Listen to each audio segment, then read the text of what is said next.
दूसरा एक differentiating factor, logic ये बताता है कि आपका मनी है, आपका पैसा है, बहुत इंपॉर्टेंट चीज है, बिकॉज आपने अपने पसीने से कमाया हुआ है। तो आपको उससे, देखिए आपको पता होगा, we live in to the world of duality. Duality समझ, तो हर चीज की दो पहलू होते हैं, जैसे कि अंदर बाहर, राइट लेफ्ट, ऊपर नीचे। Some more examples, logic, emotion, very nice. और हेड्स एंड टेल्स, लंबा छोटा, राइट, ये सब कुछ ड्यूअल वर्ड में। तो इसी तरह से हर चीज के दो पहलू होते हैं। जैसे कि न्यूक्लियर जो यूरेनियम है उसके भी दो उपयोग हो सकते हैं, या तो कंस्ट्रक्टिव वर्क हो सकता है या उससे डिस्ट्रक्शन भी हो सकता है। तो इक्विटी के भी दो इस्तेमाल है, आप उससे स्पेक्यूलेट भी कर सकते हो, मतलब जुआ भी खेल सकते हो, और इन्वेस्टमेंट करके आप बहुत ज्यादा पैसा, तो इन्वेस्टमेंट भी कर सकते हो, स्पेक्यूलेट भी कर सकते हो। बट हमें उसका डिफरेंशिएटिंग पता ही नहीं है। हमें इन्वेस्टमेंट करता है तब हम ट्रेडिंग की बुक पढ़ते हैं, और ट्रेडिंग करना होता है तब हम फंडामेंटल एनालिसिस की बुक पढ़ते हैं। मैक्सिमम लोग ये करते हैं, 95 to 98%। देखिए क्या बोलते हैं, लॉजिक ये बोलता है कि ये पैसा मैनेज करना ना बहुत ही मुश्किल काम है, प्रोफेशनल के पास ही करवाना चाहिए। और इमोशन ये बोलता है कि मेरा पैसा और कोई क्यों मैनेज करे, मैं 20 साल से मार्केट में हूं, मुझे सब कुछ आता है, मैं ही करूंगा। अभी इसका ये क्यों प्रोफेशनली मैनेज करना चाहिए, उसको प्रूव करने के लिए मुझे बहुत सारी लेडीज यहाँ पे बैठी, उसमें से किसी की हेल्प चाहिए। लेडीज लोग में से अगर आप कोई हाथ ऊपर कर सके, ઊંધિયું बनावता को ना आवड़े से? मैम आपको आता है ना? कैन आई रिक्वेस्ट, एक मिनट आप खड़े होइएगा मैम, 2 मिनट के लिए।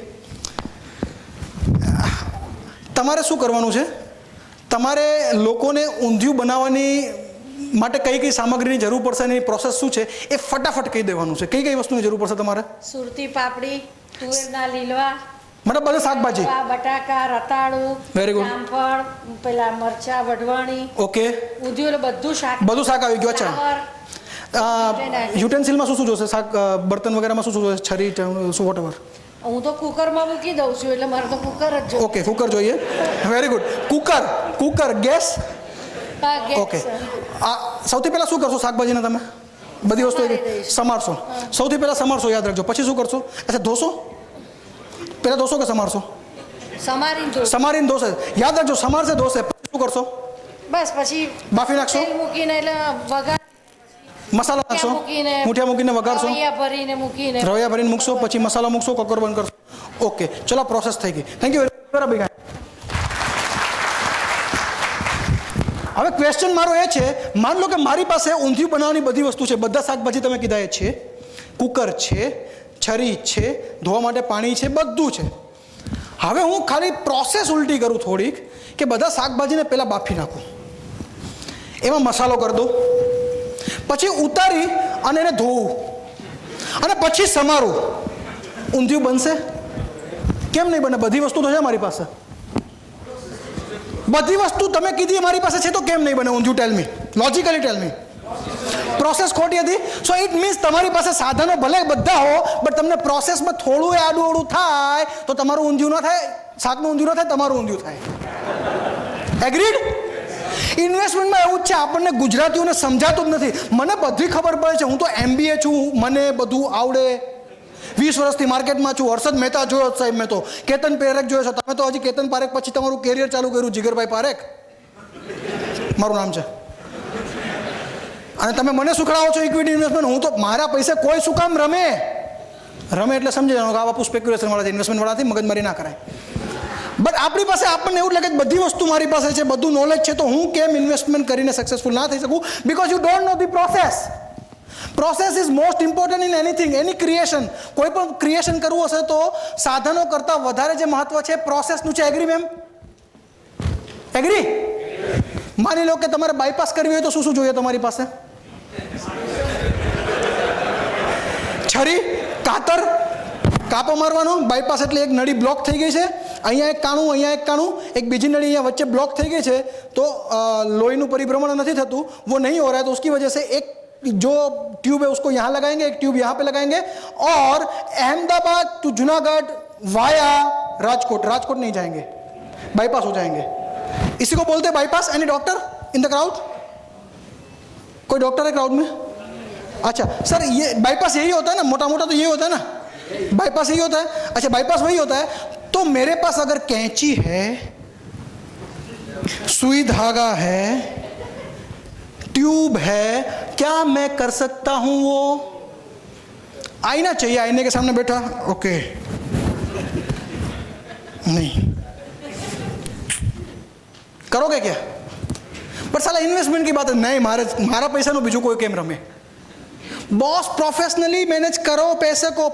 जो लॉजिक बोलता है वो 5 to 6% इन्वेस्टर ये क्या करते हैं कि जब मार्केट सस्ता या फेयर वैल्यू पे होते हैं तब इन्वेस्टमेंट करते हैं, बट खुद नहीं करते, प्रोफेशनल बंदे को दे देते हैं।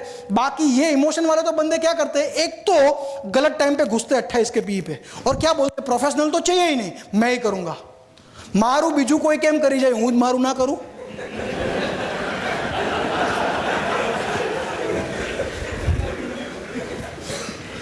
प्रोफेशनल मैनेजमेंट का मैं आपको बेनिफिट दिखाता हूं। देखिए ये प्रोफेशनल मैनेजमेंट का बेनिफिट है। ये सेंसेक्स है, केतन पारेख का टाइम 14 फरवरी 2000, 5924 का सेंसेक्स। ये मैक्सिमम करेक्शन आया था, करीबन 60% मार्केट करेक्ट हुआ था। अब की बार से भी ज्यादा परसेंटेज करेक्शन उस टाइम पे था। मार्केट को 6000 का 6000 आता है तो कितना टाइम लगा? 4.5 साल। उसी टाइम पे आपने म्यूचुअल फंड में पैसे डाले होते। म्यूचुअल फंड मतलब क्या है? Professionally managed portfolios. कोई प्रोफेसर है, कोई डॉक्टर है जिसने पीएचडी किया है, एमडी किया है, वो आपका बाईपास कर रहा है, और मैडम ऊंधिया बना रही है, मैं नहीं बना रहा हूं, राइट? तो उसमें भी क्या होता है, जब मार्केट डाउन होता है ना, उस टाइम पे मार्केट डाउन होता है, उस टाइम पे पैसे तो कम होते हैं। अभी होता क्या है कि हम यहाँ पे इन्वेस्टमेंट किए, ये हमारे पैसे आधे हो गए, मतलब डॉक्टर ने क्या किया, बाईपास करते टाइम सिर्फ यहाँ पे थोड़ा बहुत, मतलब वो एनेस्थेसिया दिया, हमें बोला आप देखो, एक काम करो, आपको मैं पूरा नहीं सुला दूंगा, सिर्फ यहाँ पे एनेस्थेसिया देंगे, आप देखो ये ऑपरेशन कैसे होता है। हमने देखा बहुत ब्लड है, मुझे ऑपरेशन नहीं करना, मैं तो जा रहा हूं। क्या होगा? इन्वेस्टमेंट में हम यही करते हैं, लॉस देखा नहीं कि निकले, मतलब लगता तो मुझे ऐसा ही। मैं कई बार मेरे कजिन का मेरे कहने पे 2-3 फंड में इन्वेस्टमेंट है। नॉर्मली मैं रिलेटिव्स में वो देता नहीं हूँ कुछ सजेशन वगैरह। बस क्या होता है, वो शादी में भी कहीं भी शू साहब शू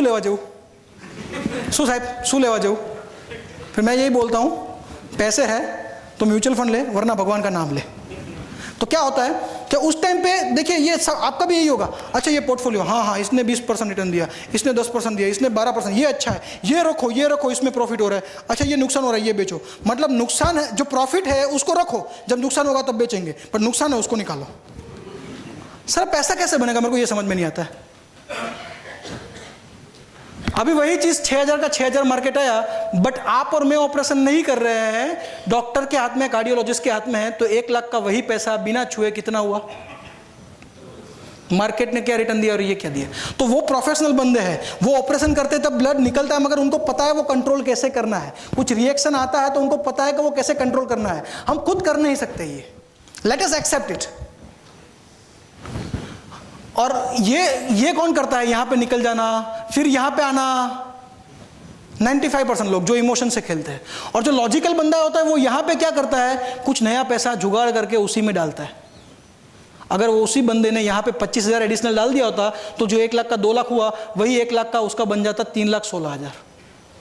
उसी बंदे ने वहां पे 1 लाख और डाल दिया होता इस लेवल पे, तो उसका 1 लाख का जो 2 लाख बनना था उसकी जगह पे 1 लाख का बन गया होता 6 लाख। लॉजिकल बंदा ये करता है, चलो सस्ता हुआ, मैंने लिया, मुझे लग रहा था ये अच्छा लेवल है, मैंने लिया, उससे नीचे गया, लॉस नहीं समझो उसको, वो डिस्काउंट है, 50% डिस्काउंट, तो और लो। डेली मत करो वो रास वाला गेम, वो ट्रेडिंग का वर्ड है, so I don't want to go into trading, बस टाइम काफी कम है और मुझे सारी चीजें कवर करनी है आपके साथ। और ये देखिए, ये 15 साल जितने भी हो गए उतने सारे प्रोफेशनली मैनेज फंड, जो प्रोफेशनल पीपल मैनेज करते हैं, आप और मैं नहीं, मतलब सारे के सारे फंड आ गए, कोई भी फंड बाकी नहीं है जिसने 15 साल कंप्लीट किए। उसके अंदर किसी ने 1 लाख रुपया डाला होता तो उसका आज का वैल्यू, एक फंड है जिसके अंदर 37 लाख बना है 1 लाख का, दूसरा फंड है उसके अंदर 35 लाख बना है। खराब से खराब जो फंड में बना है वो कितना बना है? 4.5। सेंसेक्स की बात करूं तो सेंसेक्स के अंदर उस टाइम पे किसी ने 1 लाख डाल दिया होता तो सेंसेक्स के अंदर वही चीज बना होता 7,38,000। और ये जितने भी फंड है उसमें से सिर्फ 4 फंड है जिसने सेंसेक्स से कम रिटर्न दिया है, बाकी के जो 20, 25, 30 जो भी फंड दिख रहे हैं सबने सेंसेक्स से ज्यादा दिया है। सेंसेक्स में पैसा कितना गुना हुआ? 7 गुना। ये फंड में कितना हो रहा? 37 गुना, 35 गुना, 34 गुना, 32 गुना, 29 गुना, 28 गुना, 26 गुना। बट ये करना है तो आपके पास एक होना चाहिए, एक इमोशनल इंटेलिजेंस होना चाहिए। आपका IQ कितना भी बड़ा है उससे कुछ नहीं होगा, आपका EQ अच्छा होना चाहिए, इमोशनल इंपॉर्टेंट आपका स्ट्रांग होना चाहिए। इमोशनली लॉस कुछ भी हो, आपको लॉजिकली देखना चाहिए कि वो लॉस है या डिस्काउंट। अभी डिसीजन क्या लेना चाहिए, निकलने का या डालने का। देखो यार, इतने फंड, ऐसा तो नहीं है एक दो फंड, जो भी फंड है 98 पहले से वो अगर मौजूद है, 15 साल है। 15 साल में बार बार इसलिए बोल रहा हूं बिकॉज हमारा 15 साल का पैसा किधर जाता है, और 15 साल में पीपीएफ में कितना होता है, 1 लाख का 8 साल में डबल भी गिन लो तो 15 साल में ज्यादा से ज्यादा कितना होगा, 4 लाख। और 4 लाख के सामने ये देखिए कितना दिया है। एवरेज म्यूचुअल फंड्स के जितने भी प्रोफेशनली मैनेजमेंट फंड है उसका एवरेज भी निकालो तो ऑन एन एवरेज 1 लाख का 17 गुना पैसा बढ़ा है। मतलब कुछ नहीं आता, सारे फंड में थोड़ा थोड़ा करके 1 लाख डिवाइड कर दो तो भी 1 लाख का 17 लाख हुआ है। वही चीज सेंसेक्स में सिर्फ मतलब एक तो सेंसेक्स के अंदर या इक्विटी के अंदर लॉन्ग टर्म में आप पैसा डालोगे तो रिस्क वैसे ही कम हो रहा है, और आप प्रोफेशनली मैनेज बंदे की हेल्प ले रहे हो तो रिस्क और कम और रिटर्न और बढ़िया, सोने पे सुहागा। कई बार लोग मुझे बोलते हैं कि सर ये तो आप ऑन पेपर दिखाते हो, ये सारी चीज़ें अवेलेबल है, जिसको भी चाहिए आप चेक कर सकते हो। इस बार मैं first time real life example लेके आया था। मैं लास्ट टाइम बड़ौदा था, बड़ौदा में हमें एक क्लाइंट मिले, बिकॉज मैक्सिमम क्या होता है, ये फंड ने तो वो रिटर्न करके दिए, मगर आप और मैं क्या करें, इसमें 10 बार गए 10 बार बाहर निकले, हमें ये रिटर्न नहीं मिला है। 37 गुना पैसा आपका और मेरा नहीं हुआ, बिकॉज हम 37 वो 15 साल तक उसके अंदर बने नहीं रहे, तो हमारा पैसा वो नहीं हुआ है।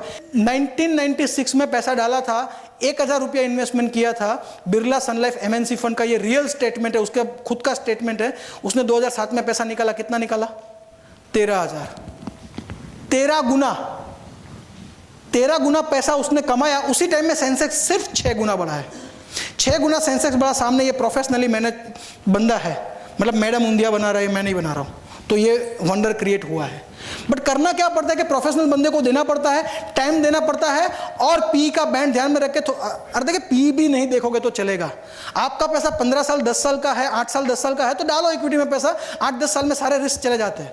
1-2 साल का है ना, तो पी 10 पे भी है तो भी मत डालो। 1 साल के लिए पी 10 पे रह सकता है, आपका पैसा वहीं का वहीं रह सकता है। एक जितना कम टाइम उतना ज़्यादा वॉलेटाइल, उतना ज़्यादा जिगजैग। 10 साल का चार्ट निकालोगे तो 10 साल के पहले के लेवल से ऊपर ही होगा। ये रियल लाइफ एग्जांपल है, 13 गुना। ये सेंसेक्स का वैल्यू देख लीजिए, उसी टाइम पे सेंसेक्स का वैल्यू भी लिखा हुआ है, करीबन 5 गुना बढ़ा है, उसके सामने ये 13 गुना पैसा बढ़ा है। ये रियल स्टेटमेंट है।